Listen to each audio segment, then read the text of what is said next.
Ito yung adventure ng QG Motors ba to? Nga, so loaded na loaded.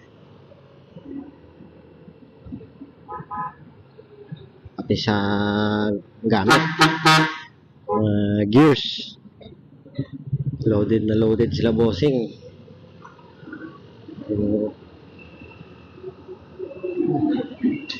Uy. Maganda itong motor na to eh. Ay ay.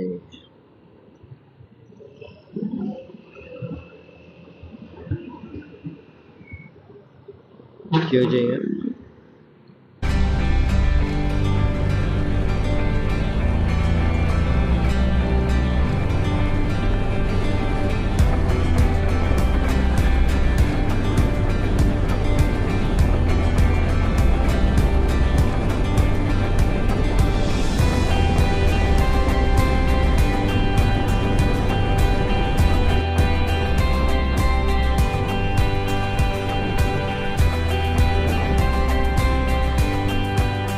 Sayang din yun eh. Bilats.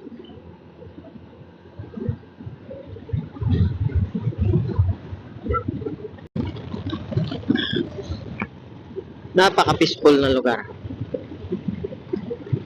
Ganda.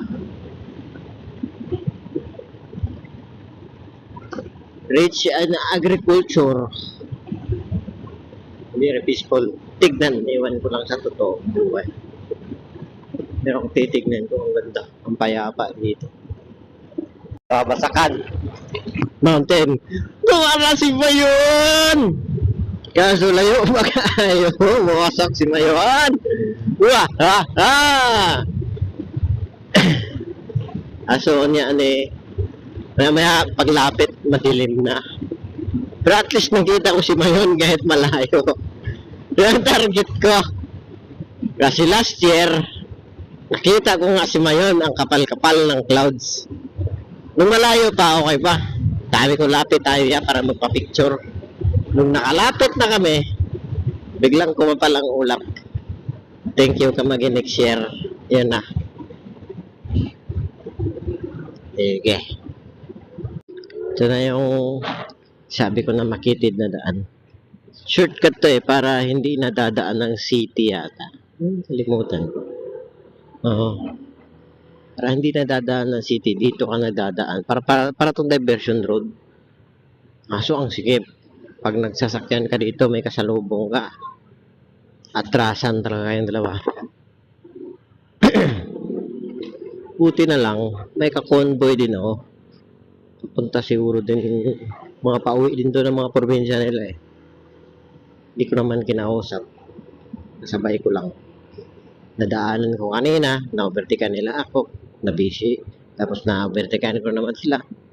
Tapos nahinto ako. Maya-maya na-overtake na naman sila. Ayan. Sunod-sunod lang. Bale, dito na tayo sa Pinoy Puyan.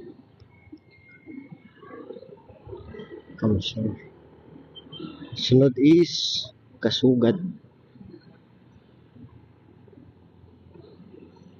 Nabuwa Balatan Road. Layo pa. Meron pa tayong 4 hours. Puking ina. Baka 11 ang dadating doon. 5, 6, 7, 8, 9. 5, 6, 7, 8, 9. 9 pala. Bobo sa mat.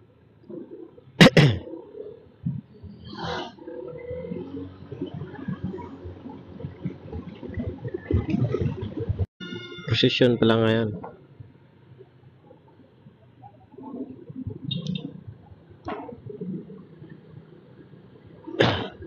Kapla traffic.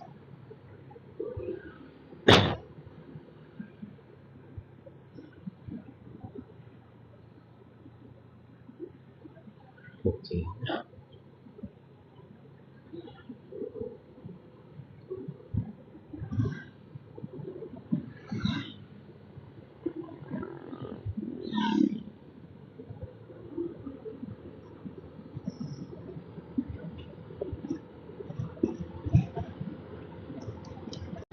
Ba yun?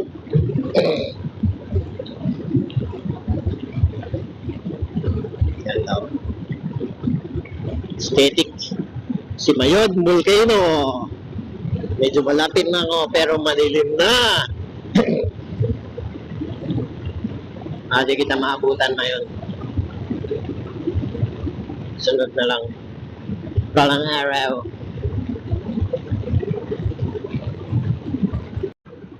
Mayon Volcano. Ewan ko lang kung makita pa sa video. Hindi na yata, siguro. Maybe. Ganda, angas.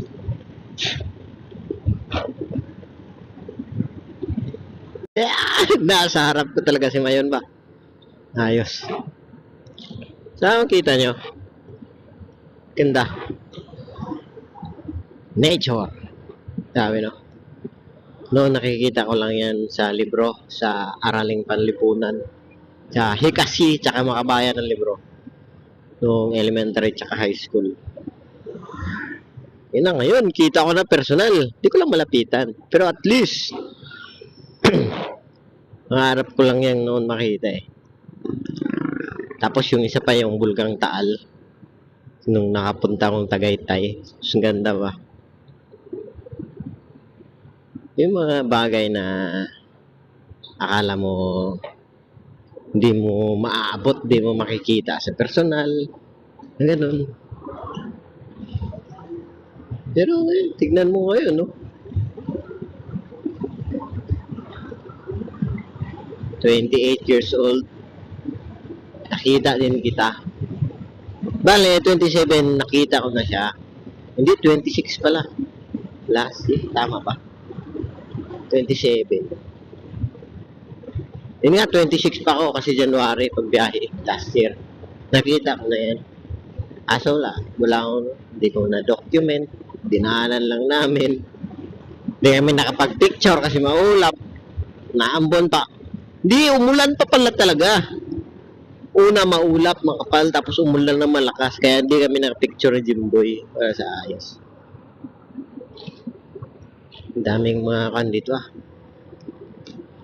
Bee, yun ang tawag dyan. Flies. Tumatama, nasa mata ko.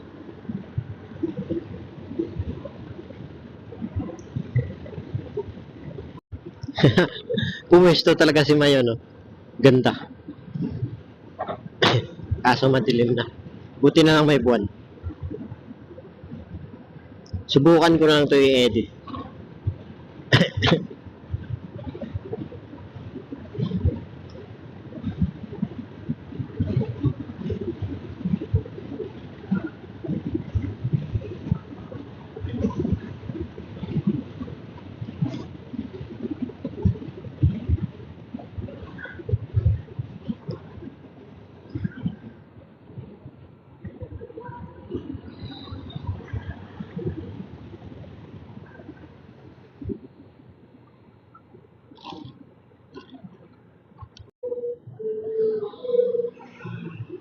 Sabing prosesyon. Dali, dito na ako sa may Daraga. Kakagas ko lang ng more than 3 liters. Nasa 319 agad yung nabayaran natin. Medyo pagod na ako. Hindi lang medyo pagod na. Sakit ng puwet. Kaya ko pa kaso yung puwet ko surrender na. Tapos meron pa tayo almost 3 hours na biyahe. 2 hours na lang. 2 hours and 12 minutes. 110 kilometers to go. To Matnog. Baka magligaspi na siguro. Puti. Visit. Pero mas maganda doon as Matnog. Kasi doon ako noon eh. Alam mo presyuhan doon. Dito sa Legazpi, di ko alam. Padaan.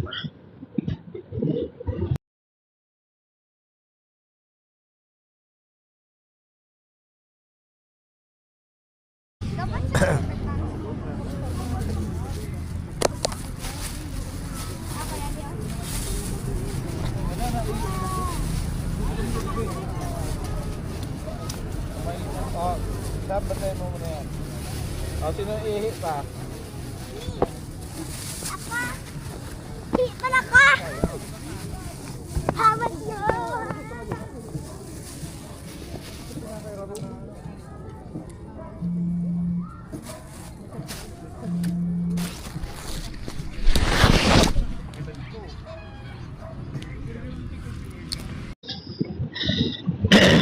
Evening. Dito na tayo sa Sorsogon City. Kung tama yung sabi ko ah. Basta nakita ko sa mapa ay na Sorsogon eh. Ganda dito, may diversion route din.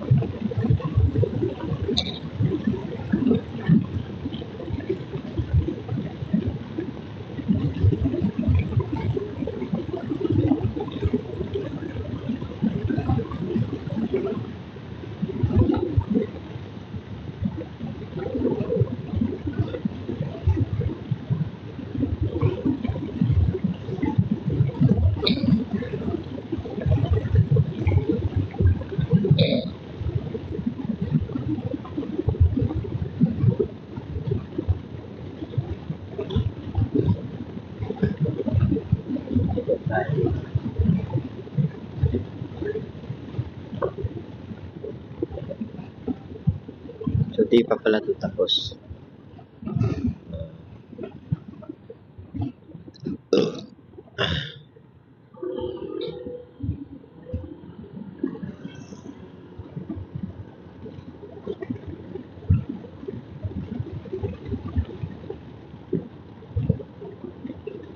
Maganda dito kung Sorsogon, no? Tapos yung terminal. Ito yung terminal.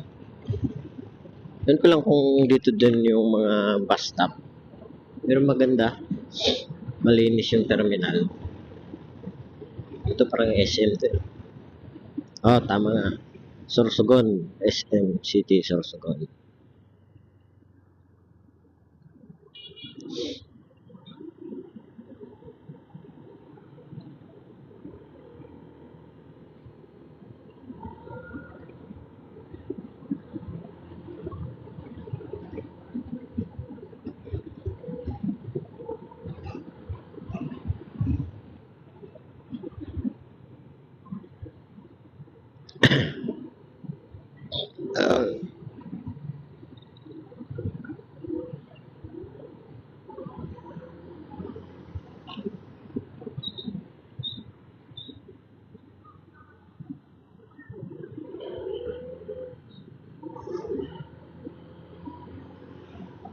Malinis na lugar. Parang Davao din. Ganto-gantong vibes ng Davao eh. Sa mga di pa nakakapunta ng Davao City. At saka Sorsogon. Ito. Ito lang kaya kong pakita sa inyo. Hanggang dito lang. Sa kaya ko lang daanan. Magandang lugar. In short. Malinis.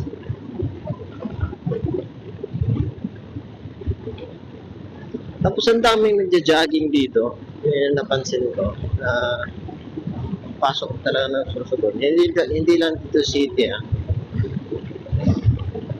Daming nagja-jogging, running. Kaya siguro mga atleta madalas na gold galing dito sa palarong pambansa. Hanas na hanas, batak na batak.